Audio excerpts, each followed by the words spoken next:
giving a multi-dimensional portrayal of parts of the United States that are usually presented as stereotypes. And both these books I've read and really enjoyed and think all of you should read them. How many of you have read Heartland? So there's an arbitrage opportunity for you all here. And I'm happy to say that at the end of our discussion, both Tara and Sarah will be outside signing their books, so be sure to catch them then. What we'll do in the minutes ahead this morning is I'm going to ask a few questions of Tara and Sarah for the next while. Near the end of the program, I'll turn things over to you for your own questions, and then we'll adjourn into the book signing room. So here is a theme that I've prepared both Tara and Sarah for, which is that precisely because their books have made such an impact, and they have been interviewed so often and been on so many programs and have had a chance to kind of tell the personal narratives. That their books are very different in their emphasis and their structure and their theme, but they're similar in being the tales of young women growing up and observing the worlds that are around them and that are not normally the center of American media narratives. Because these have become so prominent, I'm not going to mainly ask them about their books themselves. Instead, I'm going to ask about how other people in the United States should talk about, should think about, should deal with the parts of America that you have portrayed. But a little switcheroo. I'm going to ask each of you one short question about your book. And here's the idea is short question and hoped for short answer. In the many sessions you've had over the past year plus writing about your book, what's the one thing you wish people had paid more attention to, the one message of your book you think hasn't gotten out? This is your chance to say, what I really meant to say was X. And Tara, I'll start with you. Sure. I'm going to have a real short answer, I guess, because I don't have any. I don't have anything like that. I think when you write a book like this, you have a choice of how to construct the narrative, and you can stay very much in the story, and you can write it so that you're just in the story, like I call it an experiential way of writing, or you can step out every once in a while and more like an essay or an anecdote say, this is what I think this means. And I think there's real reasons to do both. I think there's compelling reasons to do both, but I chose to stay in the moment. I chose to write it as an experience, and I knew when I did that two people have the same experience, they come to different conclusions. And I thought that was a cost I was comfortable with, because I wanted people to occupy the space and look around the room and think and have their own thoughts and feelings about it. And so people come up to me and say all kinds of things about my book, and all kinds of things about my family and the way that they imagine those relationships will evolve going forward. And I always just imagine, this is probably got a lot to do with you and not a lot to do with me. And that's great. I think that's what storytelling is for. I think storytelling is something that we do and something we engage with because we work out how we feel about other people's lives and the choices that we made, and then we use those things to work out how we feel about our own lives. And then in terms of overturning stereotypes that we have, I think that same idea of storytelling is being in that space and looking around and forming your own ideas, and hopefully not a lot of me saying this is what this means, or this is how you should look at this. I do enough of that by what I put in the room. But once in the room, I'm okay letting go, and I'm always all right. Really, there's very few times that people have come up to me and had a specific interpretation of the book that I've said, no, that's not it. Like almost never. So I don't have anything like that. I'm okay. I think for it to work, it has to, with the way that I did it, for it to work, I kind of have to let go of that. Thanks. Sarah, how about you? What is there any main thing you wish had gotten across more clearly from your book? I guess I wouldn't say that I have a wish or regret that's arisen from those many conversations, but I can offer this that's sort of a commentary on the way that we receive narratives from different types of folks, and I think it might have to do something with my being a woman.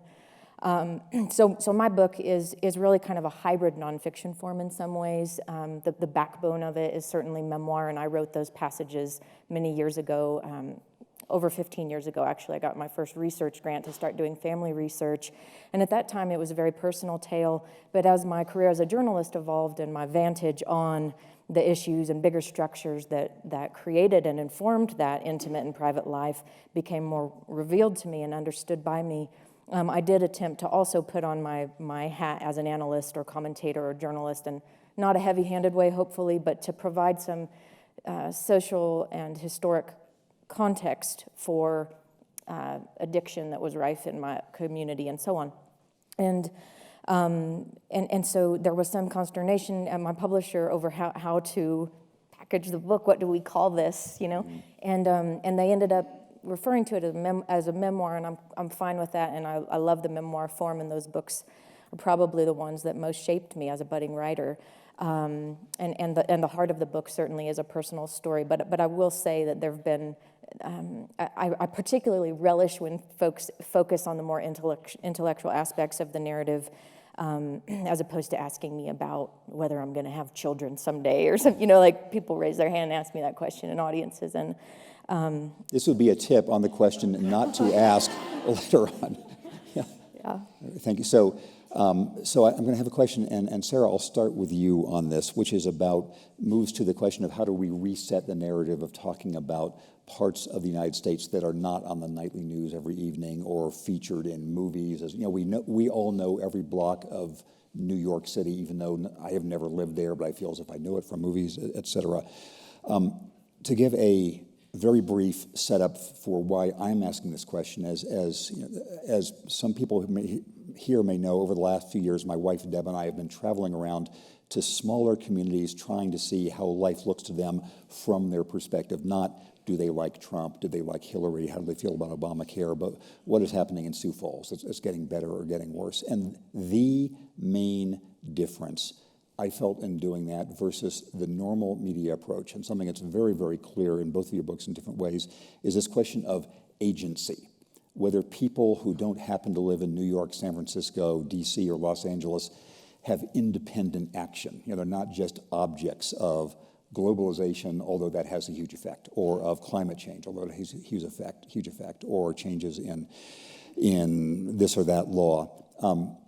You portray communities that have lots of dysfunctions and problems, but people are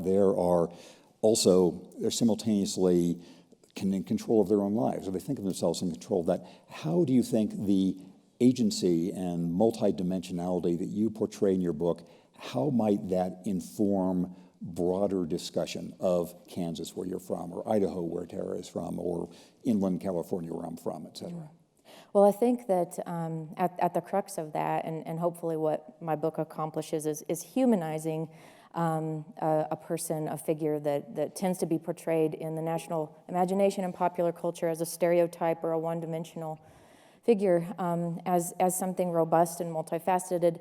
And the reason that that's important to our national story is if power structures are such that the national media or politicos are imposing strictly political frameworks onto human lives in places where they themselves don't tread, and what that tells you, and the underlying condescension is that those human beings have been reduced to sort of players in some sort of national drama that's been created for, say, cable TV ratings and other profit-driven forces that have nothing to do with human lives on the ground. And there are parallels. So we're talking about that in the place realm, but there are parallels about race and gender and all sorts of things. So it's just about a power structure, and you always know who's in power by who gets to set the narrative about who does what and who believes what. So one fallacy that misguides us in our national conversation is that everyone in rural America is a white conservative man. I happen to be physiologically impossible.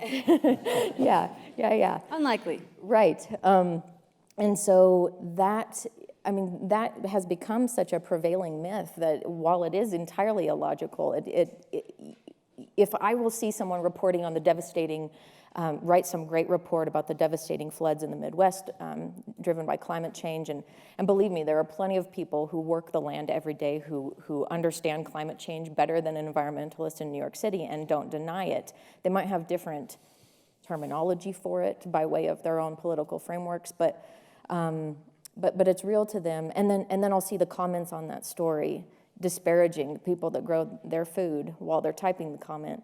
that's like, well, then why did they vote for Trump? You know, they deserve what they get. So it's like this hyper-politicized framework for discussing human lives is incredibly destructive. Thank you. And just before turning to a version of that question to Tara, I'll say, if your suggestion on what not to ask you in Q&As is, are you going to have any children? My suggestion of what national reporters should not do in venturing out there is go into a diner and ask somebody, do you still like Trump? I mean, that just flattens everything to the least interesting aspect of their lives. Well, I think the problem is that it's a point of view problem, because I think the left is looking at rural people or Trump supporters, and they're looking at their lives, and they see the kind of terminal or climactic moment of a person's life. Everything is building towards one moment, and that moment is they voted for Donald Trump. And if you, they don't really see it that way. Actually, I think the biggest thing I notice, the biggest difference when I'm in New York or when I go back to Idaho, is New Yorkers are obsessed with Donald Trump. Like, obsessed. I can't remember the last time I had a conversation in New York City that didn't begin and end and in the middle reference Donald Trump. It just doesn't happen. And when I go home, I can go a week and nobody mentions him. He just doesn't come up. He's not on their mind. And I'm not saying that he shouldn't be. And I'm not saying that New Yorkers are completely wrong to be obsessed. I suspect a middle ground might be the right answer. But I think there's something strange going on just in that way. When you look at a human being, and the only thing you care about them is one choice that they made, and the entire shape of their life is meaningless to you except for this one moment, you're never going to understand that one moment. You're never going to get anywhere near understanding that one moment. And more importantly, you're never going to have what you need to have a conversation with that person, because what we know about persuasion and the way that it works is that you have to care about someone, and you have to understand what they care about, and you have to have a fundamental level of respect for them and for what they do have to offer if you are going to change their mind about the things that you think that they're incorrect about. And I benefited from this. I had all kinds of ignorant ideas when I left home, and I held on to some of them for probably a little longer than I should have. But in as much as I was able to change, it wasn't from people yelling at me that I was racist or homophobic or sexist, even though I was all of those things. It's true. That's a fact. But it was because they looked at me as a complete person. And they said, you seem like a good human being. You seem like a good person. And I don't understand where these ideas came from. And it gave me a chance to stop and think, I'm not sure I need these. I'm not sure I really think them. I'm not sure I want these words coming out of my mouth. But that's the only way that you're ever going to make any difference with anybody, is if you can look at the shape of their lives, the way they see their lives, and not just obsess over one moment that's important to you in a kind of utilitarian way. I agree with that, too. And just confirming what you say, in the years of traveling around the country, Deb and I never had anybody volunteer the subject of national politics to us. It was all about what is happening with the farm, with the school, with whether young people were moving in or out. And if you asked them, you knew you were going down a path that had no way up.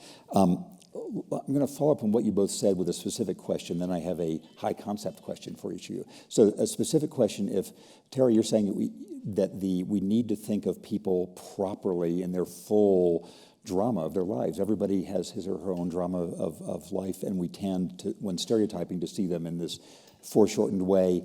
How can that be done? If somebody didn't happen to grow up in Idaho, but is if somebody grew up in Boston, and he or she wants to portray what's going on in Idaho, how do they do that? I think journalism does have something to do with it. I think the tropes of journalism need to change. Yeah. But I think another really difficult part of that is so few of our filmmakers and our writers and our journalists come from these places. And it's something that we don't talk about much, but rural education, those kids don't tend to get out of that place. Even the ones that do go to college, they tend to go to community colleges. It takes them a lot longer to graduate. They're extremely unlikely to end up working for the Washington Post or the Atlantic or the New York Times. So you're starting off already just with almost no one who has a basic familiarity with those places and cultures. And what I've noticed too is a tendency sometimes that there's such pressure on the to turn in that kind of narrative, that even sometimes when you get people who have some knowledge or familiarity, there's such a hunger for information that confirms the stereotype that even then sometimes people who kind of know a little better, but they do kind of turn in that kind of narrative because there's an idea that people are really hungry for it, and they are really hungry for it. People like things that confirm what they already think. So I think some of it is on journalism to stop giving people what they want and stop shaping what people want. And Sarah, I know you've written and talked a lot about this, and you are back in Kansas now. How does the media ecosystem become more diversified? Well, this is something that I've been thinking about for 20 years, because when I was in my class at my journalism school at the University of Kansas as a first-generation college student, even there at a state university, which I've learned as my understanding of class has expanded over the years, that there are some places where a state university is thought of as like the lower end of the prestige totem pole. For me, it was like the fanciest achievement of my life that I was on that campus.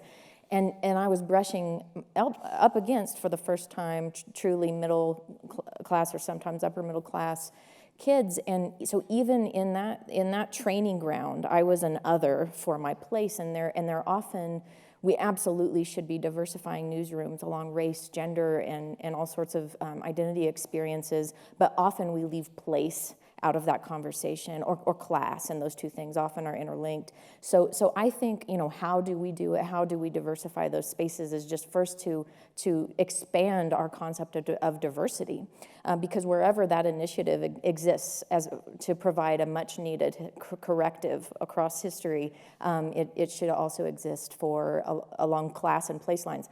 Absolutely, those things intersect in myriad ways with race, gender, and so on. But often it's completely left out of the conversation, and the resulting blind spot is why you can have, So I come from a place where people who I moved back to Kansas happily from New York in my 20s, and I love New York, and I go there often for business. But I have chosen to plant myself 30 miles from the farm I grew up on, and there's a great pride of place in Kansas, and I'm sure Idaho and all kinds of, and everywhere, that is often lost on folks who are in our major media centers, who maybe have had a different value set. And so you'll get a headline that says something very casually, like referring to my area as the flyover states. There is a blind spot there that in that newsroom nobody caught that is actually an incredibly condescending term for someone who lives there, which is like millions of people in the middle of our country, and people are wondering why there is this sense of distrust about the media, and it comes down to those blind spots that can only be rectified by expanding our definition of diversity.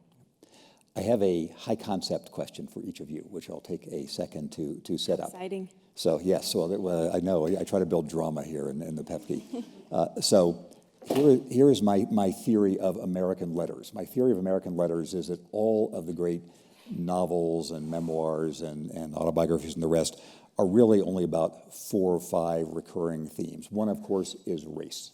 That is the great American theme connecting Mark Twain and Ralph Ellison and Robert Penn Warren and Harper Lee, my longtime Atlantic colleague Ta-Nehisi Coates. Their race is the American subject.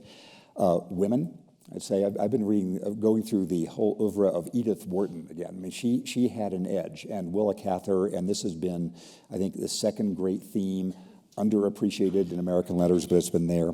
Third, I would say, is dislocation and striving. In a way, you could say that everything from John Steinbeck to F. Scott Fitzgerald is sort of in the dislocation and striving, and Upton Sinclair and Sinclair Lewis. This is a country of people on the move. And then I would say class. Class is the other theme, and I'd say, Theodore Dreiser, 100 plus years ago, was right. An American tragedy is, in a sense, every American novel about right now could be drawn from American tragedy 100 years ago. What's interesting to me, this is my setup to you. So a lot of your book, the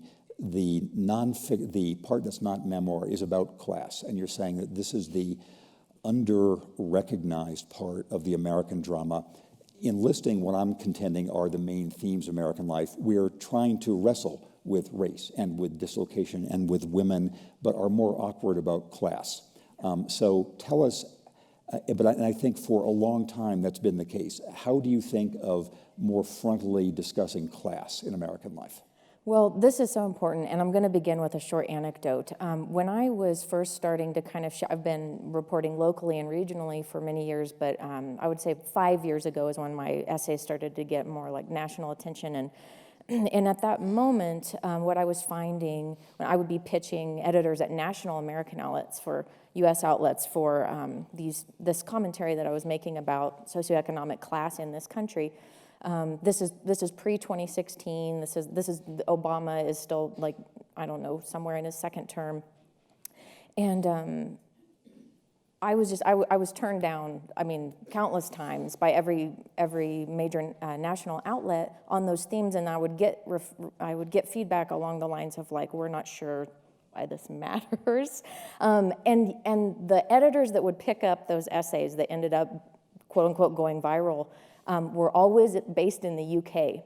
And so I developed a little bit of a theory that while they've got their own class problems, they have centuries on us in reckoning with the concept of class inequality and structure. And in fact, they have a robust language and just deep lived understanding of the concept of class in their society.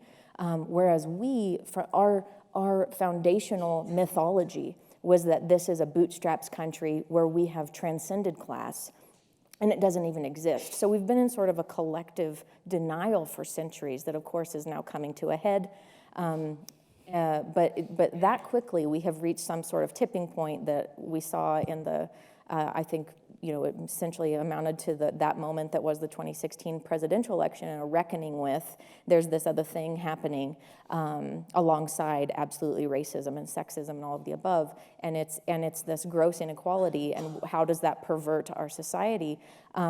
We don't have the right words for it. So I will talk to politicians sometimes. I'm asked to give some sort of perspective for policymakers, and they are our national leaders. Sometimes I'm talking about my upbringing as the working poor, among the working poor, and then they will just loosely interchange that experience with middle class. And it's like, no, that ain't the same thing. So we don't even have the words down as a country, and simultaneously and dangerously, we don't share a common set of definitions. So those very things mean something different to perhaps someone, but depending on political ideology. And so we are just now beginning to find the tools to even have a national discussion, which is why I think that rooms like this are so important, because I can write all day long, and then someone who has the private experience of reading that, and that has had some effect, I hope and feel.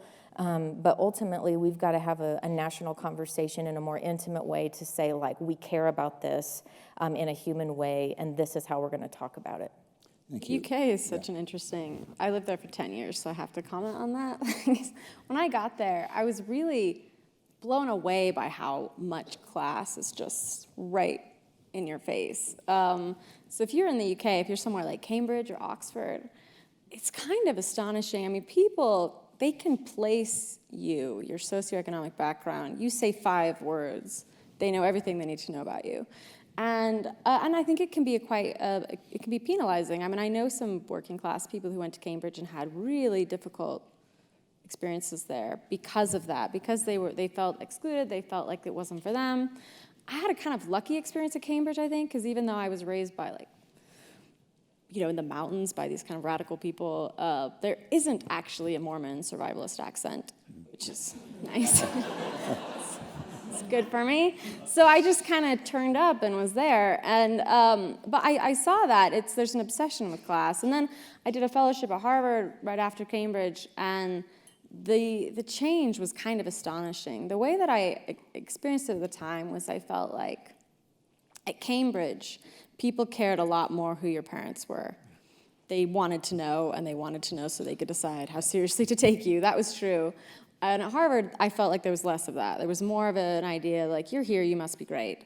But I thought that was great in a lot of ways. But the other side of it was, I felt like there was a lot less acknowledgement of how important it is who your parents are to whether you get to Harvard. There was almost no discussion of it at all. So I think that there are costs in a way to being so obsessed with class, in the way that the UK is obsessed with it in unhealthy ways as well as healthy ways. But I do think the fact that they have a language for it does give them some advantage over the US, which is just rife with class issues that are completely invisible to people. We're able to talk about it in terms of race, but we're not able to talk about it in terms of class. And that is going to, we're paying for that now. I agree, and just a word of confirming experience. I also spent a couple of years at Oxford, and my experience was that Americans who were there went two ways. Some of them tried to sound Brit. I tried to sound more and more like Jack Nicholson every day I was there. I was thinking, the greatest American war was the Revolutionary War. I was there for 10 years, and by the end, I was sounding a little weird. Yeah, I was like, Idaho and British, that's not a good combination. You don't really want to have that. That's not a good idea. So here's my high concept version of the question for you, which is another of the great themes of American letters through time has been religion, the religious impulse, which was so important and found in the United States and has continued to move people across the continent to get away from things they didn't like. You come from a background that when it's written about in the normal media can be boiled down as Mormon survivalists in Idaho. How can people write about that religious impulse in a more fully dimensioned way? I think it has to do with how complete a picture you can see of a person. Are you able to understand that a person can have limited views in one part of their life and be wrong about something, even something really important, and then have an incredible capacity for compassion in another part of their life? And I don't think that we address, for example, the ways that some of these, there's a lot of views that we're rightly very hostile to because they're prejudiced, but I don't think that we often address how many of those views correlate with class issues, actually, and the role that being impoverished or not having access to education actually plays in the creation of some of these views. So we end up punishing people twice, in a way. And I know people that have views that I find to be really, really wrong-headed, maybe even apprehensible, but have done things like taken in foster children and adopted them, which I don't know if there's a greater act of just utter self-sacrifice to open your home to someone for like 20 years or longer, but have views that I think are not great about things. And to recognize that people are not one thing. And you can write about someone who has a prejudiced view, but you have to kind of understand that's just one side of them. They are full and complete. And I think there is a I would hope, room in people's minds to think, sometimes people get given ideas when they're younger, and most of us, I think most of us, if we were brought up the way some people are, would think these things. And we have to give people some time to grow up. That's not to say that racism or sexism is okay and that we shouldn't be protecting people who suffer from that rhetoric, because it's not. But I think there might be some benefit to trying to attack the prejudice and not the people, and trying to take some social responsibility for the fact that some people don't grow up with access to the same kinds of educational opportunities as other people.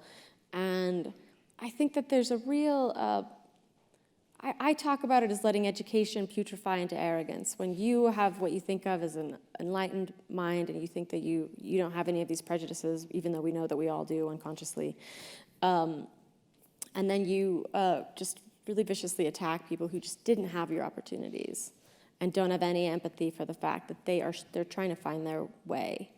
And I think it's super complicated, because you never want to be in a position of defending someone who's homophobic or defending someone who's sexist. I never want to do that.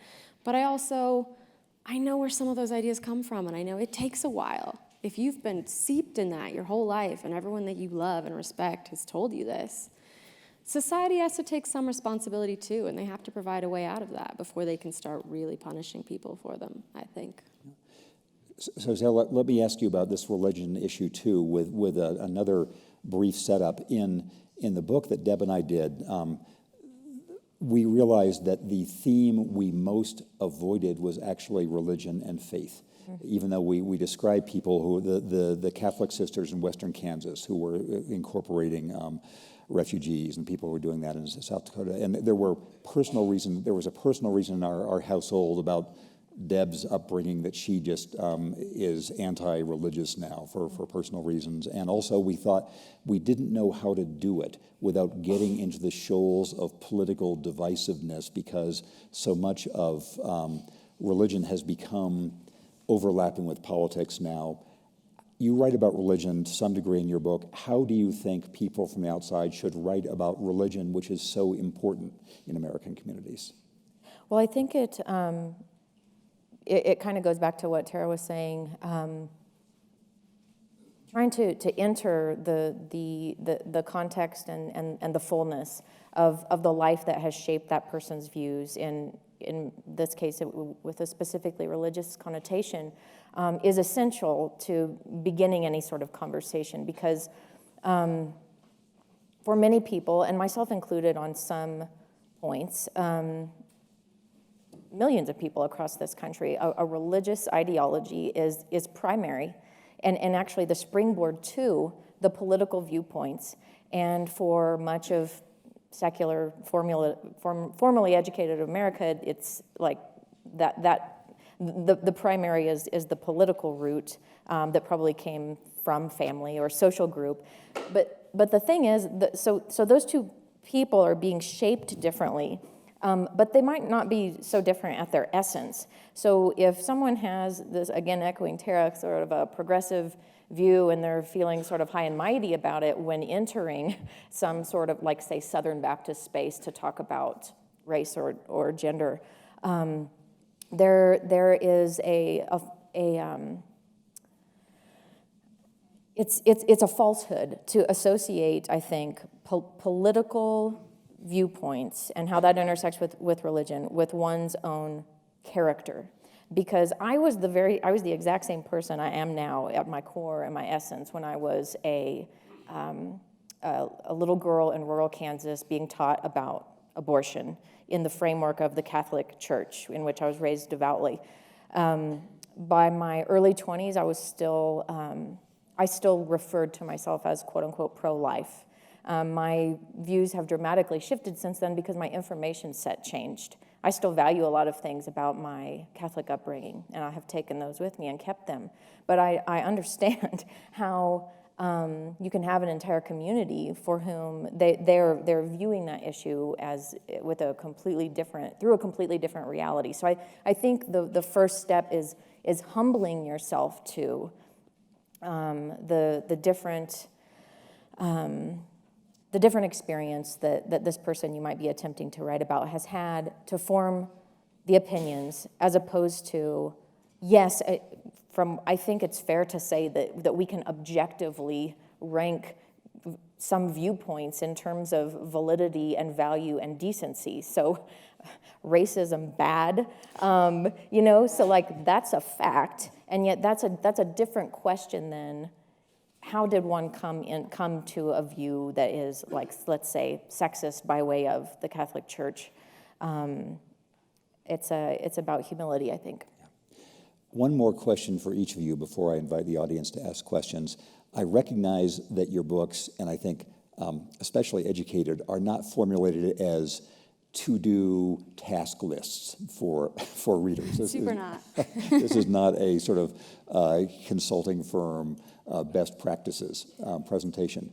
But if you, with your experience and education in the United States and around the world, were telling an audience like this, or audience like these, one or two things you wish were different that would make the United States more aware of its internal diversity, would these be scholarship programs? Would they be what? If you were queen or empress for the next period of time, what would you decree to make the United States more richer in its understanding of itself? Sure. I guess two things. The policy change that I would pursue would be with our education system.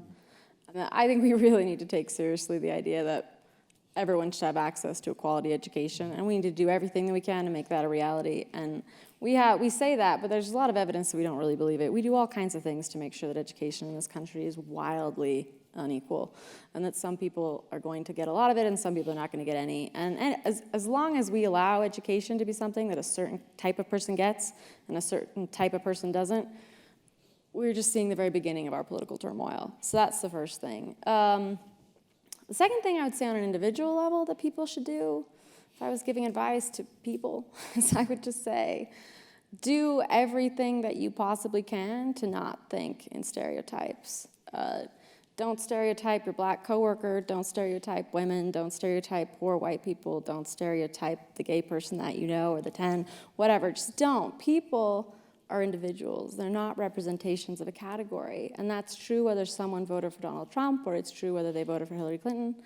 It's true no matter what race they are, no matter what gender. I think what we forget sometimes is that the real benefit that you get when you're not a minority, when you're not someone who's dismissed, what that privilege looks like is that you get to be you.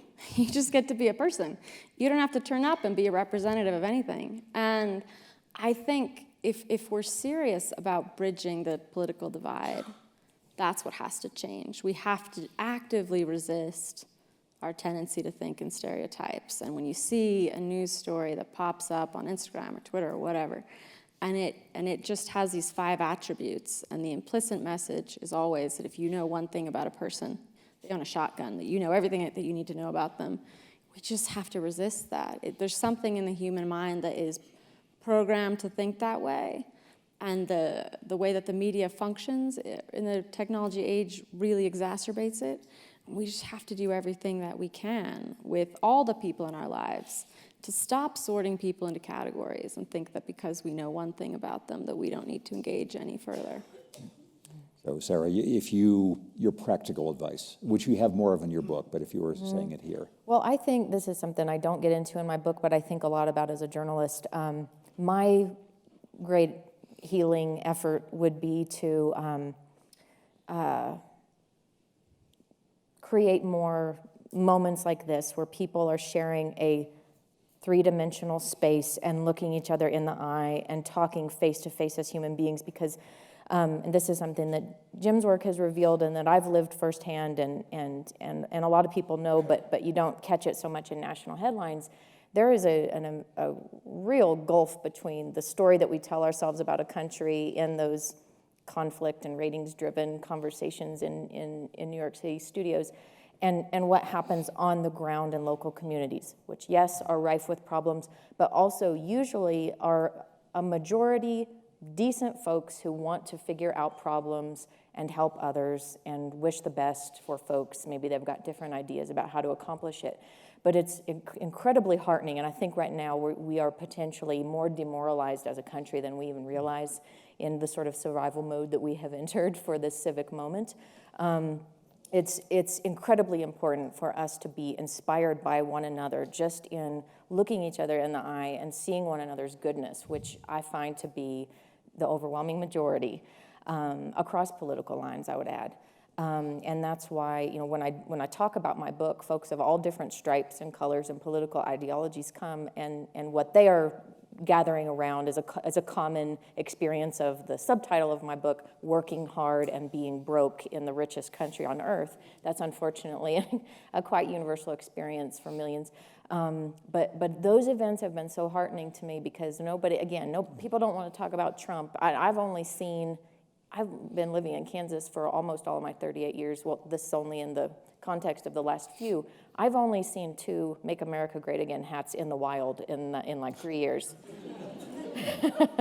So there's some that we gotta get together. We gotta get off of social media a little bit and look at each other in the eye instead of letting headlines tell us who we are.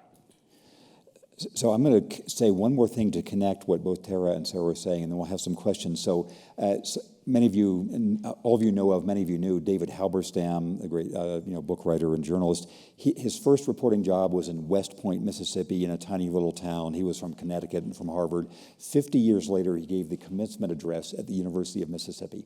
And his conclusion was this: what's important is that I did not learn the things I expected to learn, the things I thought I was going to be paid to learn. I learned instead other more enduring things that have lasted me the rest of my life. I learned that people from other parts of the country are not any more stereotypical than I was, that human complexity always confounded you, and that the most dangerous thing in the world is to underestimate the intelligence and decency of other people. And finally, most important of all, I learned about the nobility of ordinary people. I think this is a theme that you all are very eloquently expressing.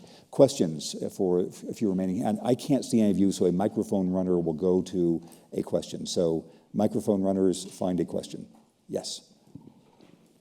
This can be for either of you. In Jim Fallow's previous presentations here at the festival, he brought back a very optimistic view about small towns in rural America. I wondered if either of you would comment on whether you're optimistic about the future, given the direction that our country's taking for rural America.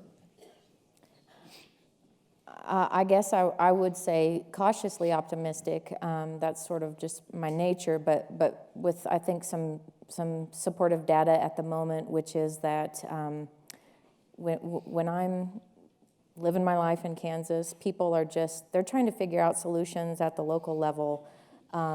If you focus in on a local community, there's much more to feel optimistic about. Those realms and political units and lives, of course, are deeply influenced by federal policy and state governments. Those systems obviously seem to be much more troubled at the moment. I wouldn't go so far as to say that I'm cautiously optimistic about those systems, but I would say that at those local levels, what I see is the potential for a disruption of the most toxic elements of those bigger structures that have been creating our lives. So we have this unfortunate thing going on recently in media banter of conflating populism with conservatism. And in fact, a place like Kansas and much of the Midwest has a deeply progressive populist, what used to be called prairie populism, political foundation. Of course, it's been quite dormant for many decades, and we tend to have a short political memory in the United States as a young country. But I see the percolating and the uprising of a level of attention-paying and civic duty and sense of personal agency just in the act of showing up to a civic event or to participate in a campaign in a way that has most certainly been activated and is reactionary to the 2016 election. And that is one of the beautiful outcomes of what for me was an unfortunate presidential election, is that I see folks who, my dad's an example, he's a 63-year-old white construction worker who grew up on a farm in Kansas, and he's always been a pretty, I'd say liberal thinking guy, but never active in politics. I mean, most folks who spend their whole day on a construction site or in a wheat field don't have time for such things. But he's finding a way to be more informed. Last fall, he voted in a midterm election for the first time in his life. And that makes me, and I know that he's just, he's a symbol for many. I'm hopeful in that way. Tara, do you want to weigh in? I don't know if I would say I'm optimistic. I would say we have been through political upheavals before, Industrial Revolution and things like that, and we have survived them. I worry that we are running out of time to fix our political debate. There are some pretty big problems that have to do with tech and climate change, the ocean filling up with plastic, the ozone. There are problems we need to fix, and we have to fix our political system to do that, and we have to find a way to talk to people that we don't understand and be persuasive to them. And we do, I think, have a limited amount of time to do that.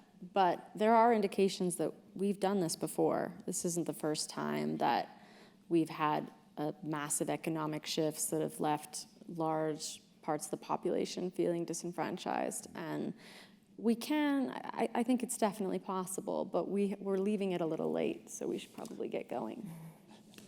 So, a question back here, yes. Hi, I grew up in New Hampshire, upper middle class, and the love of my life is a guy from the middle of nowhere, Iowa, somewhere called Waucheer. It's literally 2 words, like what and cheer. It's not the most cheeriest place on the planet, but what we've learned being together, and the great equalizer for us was the United States military, so we both met there and married from there. But we've noticed, I live in Baltimore City now, that many of the problems that plague the urban poor are the exact same things that plague the people in his hometown. So like lack of resources, food deserts, and lack of access to health care, lack of good education. But there doesn't seem to be a national conversation that might actually be uniting to note that the mega cities that are in the megalopolis on the East Coast are the same exact problems in a different fashion that are plaguing the Midwest. So I wanted to know if you had any thoughts about that. What would be haiku scale responses to that? You good? Well, I think that your union that you described and your partnership has created a bridge that has informed you, and likewise your partner, I imagine, in that way. And I think we just need more bridge moments, whether it's at the human level or whether it's in diversifying our professional spaces, that allow us to have that understanding. So while people ask me to talk about rural America, I often hear from people who, it might be a woman of color who grew up in the Bronx, and she says, I see my grandma and your Grandma Betty. And the common thread is, while my grandma benefited from white privilege and hers didn't, they were both tough broads in an impossible economic situation who took care of their families. And so I think that in our liberal frameworks, we're focusing on identity differences, as we should, to address inequities. But we've got to make room to find those ties that bind and simultaneously acknowledge the universal experiences, because that allows us to humanize what has previously been viewed as the other, such as a rural place or an African American population, and so on.